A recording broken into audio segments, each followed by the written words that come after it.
ఈ నల్ల తామర పురుగు లేకుండా నల్లి మరీ ఎక్కువగా ఉందనుకోండి, మనందరం జనరల్గా వాడేదే ఎక్స్పోనస్, డ్రోఫ్లానిలైడ్ అనేది ఎక్స్పోనస్ కానీ, లేదంటే గ్రేషియా కానీ, షిన్వా కానీ, అలెక్టో కానీ, ఈ సెగ్మెంట్లో ఉన్నది ఏదో ఒక మందు. దానితో పాటు పోలీస్ ఒక 50 నుంచి 100 గ్రాములు, ఈ రెండింటి కాంబినేషను.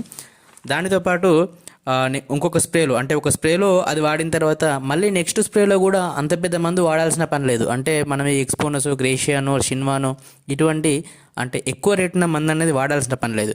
ఒక స్ప్రే అది అయిపోయిన తర్వాత నెక్స్ట్ స్ప్రేలో ఈ ఫిప్రోనిల్ 18% లిక్విడ్ ఉంటుంది. మనకు గరుడా కంపెనీలో జానీ అని ఉంటుంది ఇది. దాని తర్వాత ఈ మొవెంటో ఎనర్జీ ప్లస్ జంప్ కాంబినేషను.